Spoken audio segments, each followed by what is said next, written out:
that specializes in Princess Cruises. I am Canadian, and this is my weekly live chat where we chat about Princess Cruise news on Sunday mornings while I feed my daughter breakfast because I'm a single mom and this is how we roll. So welcome. So Princess Cruises has announced that they canceled their world cruise. It kind of sucks for people who were booked on the world cruise because it doesn't seem like they notified them. They announced what it was changing to without telling them that it was canceled. That's what it seems like. I don't know for sure because I was not booked on that, unfortunately. Anyway, but we're going to talk about what it has been changed to and why they canceled and all that stuff. I do have some notes here, lovely notes. But yeah, so they canceled their world cruise for 2026 on the Coral Princess. Never know how high to put you guys, because of the conflict overseas by the Suez Canal. They just don't feel like it is a safe choice, and I don't blame them. I really don't. I don't know what they're doing for 2025. I haven't heard anything about that, but for 2026 they're like, nope, we're not even going to attempt to do this. So good on them for doing it ahead of time, because the world cruises start in January. So that's where I'm like, I don't know what they're doing for 2025. I didn't research into that. But for 2026, good on them for doing it a year and a bit in advance so that people can prepare. Because preparing for a world cruise is a lot. You're going to obviously a ton of different countries. You are lots of different climates. You are taking time off work. Lots is involved. So, or you're retired or you work from home. That is my goal, so that we can do a world cruise one day. And yeah, so what they are doing instead is they are doing a Circle Pacific cruise. I am so jealous of this itinerary. It's insane. This is actually higher on my list. Yes, I will keep feeding you. Higher on my list than a world cruise, because this hits up so many destinations that a world cruise doesn't. Obviously you're missing out on some parts of the world because you're only doing the Pacific, so you're missing out on the Mediterranean and British Isles and stuff like that, but we're doing the Mediterranean ourselves and we're doing British Isles ourselves, so this hits up more of those cruises that we wouldn't really be able to do in a round trip kind of way. We are on the west coast of Canada. If you're Canadian and you are interested in Princess Cruise, I do have a private Facebook group where it is all about Princess Cruise news, tips, advice, everything about Princess for Canadians. The link is in the description, but it's basically Facebook/groups/traveling beyond boundaries. And yeah, so as a Canadian on the west coast, doing something in, I mean, I guess we're closer to Australia and Asia and stuff, but I have a child with special needs. I used to live in Korea, and that was a long flight. That was a really long flight for me as an adult. And so my goal is to travel the world with my daughter. And so for us to do that long of a flight would be not great. So to be able to do cruise over there leaving from LA would be amazing. So anyway, there's two options for this to do the full circle. And the first option is that you start over in Fort Lauderdale, and that ends up to be 131 days. Or you can start off in LA, and that one's 115 days. Honestly, if it was me, I probably would just fly to Fort Lauderdale and do that extra couple days. Just to hit up some more countries and to check off a bucket list for myself. But obviously for some people, they can't get that much time off work, or they're just not planning to go. It worked out that the 115 days is the same distance as what they were planning on doing for the world cruise. So, and they line up to the exact same days. Like maybe not the same days, maybe it was 114. Either way, they said their start and their end date is not changing. It ends up to be exactly the same. They were able to do that. So if you choose to start in Fort Lauderdale, so I don't know their country list if that includes the Fort Lauderdale portion or not, but they said there's 19 different countries, 60 different destinations with 45 UNESCO heritage sites that you have the option to visit during that cruise. That is amazing. So if you start in Fort Lauderdale, that's where you're going to start, and you're going to go through the Panama Canal, so that you can hit up Colombia, Panama Canal, Puerto Rico, Mexico, all of that, and then you're going to end up in LA. So that's the first little, like the 16-day part. is a normal Panama Canal cruise. That's what they do often, going back and forth. And because it's on the Coral Princess, you can actually go through the historic locks. Shame, but at least there are some other options. Yes, it is, especially for those that are, I'll talk about a bit later, but those that booked on the World Cruise wanting to do the entire world. It kind of sucks for them, but in my opinion, this itinerary is cooler. So then you end up in LA, and then from LA you go over to Hawaii, Tahiti, Fiji, New Zealand, and Australia. And this was one that I had seen. They were doing a circle from LA down to there in Australia, New Zealand, and then back to LA. And I want to say it was like either 50 or 70 days, something like that. And I was like, oh, I want to do this, because anything round trip from LA is beautiful, because I'm not a huge fan of flying. I'm not scared of flying. I have ADHD. I get bored really easily. So for me to have something that I can just get on a ship and then sail my way. Also, my daughter does great while flying, but obviously she prefers cruising. So anything round trip from LA would be fantastic. So then you end up, after you leave Australia, you go up the Asia side of things, Indonesia, Malaysia, Singapore. Singapore is high on my bucket list. Thailand, Vietnam, China and Hong Kong, Taiwan, all of them going up along the side. I guess I'm going on my brain here, but like you do. Then my favorite part is, something they don't usually include in the World Cruise, because they usually don't go up that way, is Japan. So you hit up Jeju-do, which is South Korea, which I really wanted to go to when I lived in Korea, but I couldn't time it out. I ended up going to China and Japan instead, and then some places around Korea, but Jeju-do is an island. Jeju and Do is island. And so it is like the Hawaii of Korea. So the fact that you hit up there, it's huge on my list, and so I'm like, we're gonna win the lottery, and that's how that's gonna work. Or I have roofing being done. They're doing my roof, which, man, roofs are expensive. Home ownership's expensive. I'm like, don't make me cancel the cruise. Where was I? Yeah, so you go to Jeju.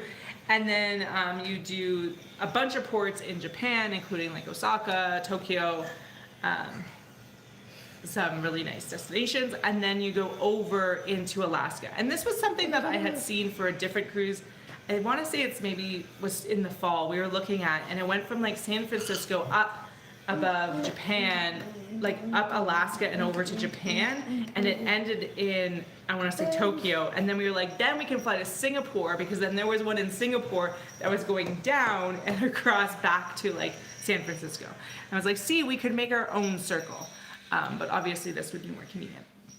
So after you do your Japan, you head back over to Alaska. You end up in Anchorage. You see the Hubbard Glacier, Glacier Bay National Park, Skagway, Ketchikan, Juneau, the typical Alaska stuff, which this is what the Coral Princess was doing after this cruise, because we are actually on the Coral Princess for 2026 in Alaska, doing the north-south Alaska. So you go from Vancouver to Anchorage, Anchorage to Vancouver, and you just kind of repeat that over and over again. So this is what it's coming over to then start doing. So you end up going down, after you do Alaska and Victoria, you end up going down the California coast. I didn't write down where in the California coast, but like the typical California coast things. There's like, I think Seattle is one of the places. And then you end up back in LA.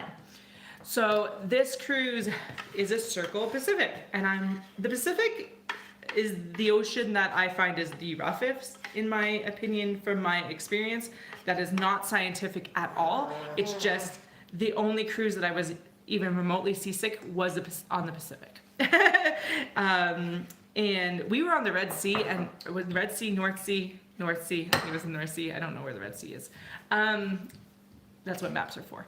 The North Sea we were on for Norway, and everyone said that the North Sea was so rough and all that, and honestly it was fine compared to the Pacific. So it's a lot of sea days, obviously, going around places, especially that like Hawaii over part, and then the Japan over to Alaska. Yeah, you like sea days, don't you? Because you just want all the dancing. So there are some benefits if you book early. So this is where I'm going to talk a little bit about those that had booked the World Cruise. Didn't seem to get like any notice, and I'm not quite sure, they haven't been told yet what their thing is going to be. Are they going to get the same price? Are they like, what exactly is going to happen to those people? So I guess Princess has said that they will start like letting those people know on the 22nd, so like Tuesday. Princess on their webinar I think said Monday-ish, so Monday, Tuesday-ish they will start figuring out what to do with the people who are currently booked on the World Cruise. I'm hoping they give them good perks in addition to what I'm going to tell you about the early bird special.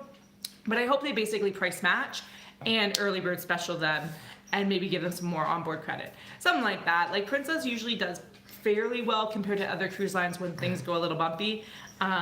Because some cruise lines, Carnival, have done things where they've canceled complete itineraries and given them nothing. So hopefully Princess does well with this. I mean, they did better than I think they have done with other stuff just because of how far in advance they have made these changes. I'm glad they're announcing it now. Like I said, I don't know what's happening for 2025, so we'll see. I might try to do some research later today if they're planning on still doing that, because I mean, we're in end of October and it goes into January. So early bird special, if you are Canadian and you would like to book this cruise and you would like to have someone completely do it for you, give you all the destination guides, all that kind of stuff, their description box will have my consultation link. I'd love to get you booked on this because it's an amazing cruise, and I'm so excited. I want to go on this one so bad. I want to go on it so bad. So if you win the lottery and you really want to gift me and my daughter a world cruise, this is the one I want. We just want an interior. We're not picky. So anyway, where was I going with this? So if you book before December 31st, there's a lot of like early bird perks involved with that. And so the first one is airfare. So if you book before December 31st and you are in a suite, you get first class airfare. If you're in a balcony, you get economy airfare covered. We're lucky we would do interior, but we are, I don't think they're airfare for interior, but we're like a $500 flight from LA. It's great. If you book before December 31st, hi, I know you're all done here. Do you want this? This is the part where it gets hard because she's done eating and she just wants out, but she'll be a terror. If you book before December 31st, you also get $500 onboard credit per person. And Premier, you get the Premier package for your entire cruise. This is like $10,000 value, like no joke. So that is all your drinks, your internet, your gratuities, your specialty dining, unlimited specialty dining. It was funny because I just watched an older webinar from the summer and they were like, yeah, we included 16 specialty dining in the Premier package for the World Cruise because we know that people like obviously want more than 2 for an entire World Cruise. But now with the Premier package being updated to having unlimited specialty dining, you get unlimited specialty dining for your entire cruise. Unlimited casual dining, unlimited specialty desserts, unlimited fitness classes, unlimited photos, digital photos. So like it is such a good deal booking this before December 31st. I like honestly just the photos alone, I would be like, oh, yes, please give me all the photos ever because this is a world. I'm still calling it a world cruise. This is a half of the world cruise. So many different destinations, like 60 different ports, 60 different destinations that you're gonna visit to be able to get all those photos and all those memories included. And then, like I said, still like your drink package, your internet package, all that stuff is just amazing. The $500 onboard credit, and then also if you are part of the Captain Circle, so if you have cruised with Princess previously, you also get up to $1,000 off the cruise. So repeat cruisers, that's where you save a little bit of money. I mean, this is obviously a big cruise. They have not announced prices, but world cruises in general for an interior were about $25,000 Canadian per person. So that's kind of like the lower end of what I think is going to be for this cruise. You can also do segments, so you can do different legs of the cruise. So I'm guessing probably there'll be the leg from, obviously there'll be the one from Florida to LA, probably LA to Hawaii, Hawaii to Australia, probably Australia to Singapore, Singapore to Tokyo, I'm guessing. Tokyo to, and I'm making this up, don't quote me on this, Tokyo to Anchorage, and then Anchorage to LA. Those are the ones that I'm thinking, or Anchorage to Seattle, and then Seattle to LA. I'm just going by common embarkation ports, and where I think they probably will be stopping along the way. So you can do legs at different segments of the cruise if you wish as well, and you can get up to $500 onboard credit for that. So like I said, these are the early booking bonuses for if you book before December 31st. And I believe the deposit is 30% of the total price. That's what I recall. It's not like $100 deposits like other cruises. Obviously, if you're doing the segments, that probably falls under. Some of those might be $100 deposits, $135 Canadian. But most likely, they will be bigger deposits. And if you're doing that full circle, it's about 30%, usually for a world cruise. So just FYI, but the benefits are huge, huge, huge if you book before December 31st. Just the Premier alone, honestly, I feel like just having the Premier alone, and then if you're doing a balcony, which probably most people are going to do a balcony, then having that, the airfare as well is pretty cool. We don't do balconies because my daughter loves water and she's a safety risk, so a balcony terrifies me, absolutely terrifies me, because we would never go out there because I'd be afraid of her climbing over. And in the middle of the night, I'd be like, and also we co-sleep, and when we cruise with my brother, which is 99.9% of our cruises, we have twin beds separated, and for me to co-sleep with my daughter, we need to be against a wall. Which is fine, we make it work. I am a bigger woman and my daughter is getting bigger, but we manage just fine. Princess beds for the win, they're amazing. We are in the next, I might as well just chat while my daughter whines. We have a 14-day coming up, then we have our 7-day group cruise if you're interested in going to Mexico. I do have one room left at group rates, but right now they have a special where they're cheaper than my group rates. So if you want to join us for that, link is in the description for that. That is at the end of April. And then we are doing 21 days on the Sun Princess to the Mediterranean. And then 2026, we've decided to only do one cruise. We're doing 3 cruises minimum, but we're doing one trip is kind of our plan instead of doing multiple trips, because airfare, airfare is pricey.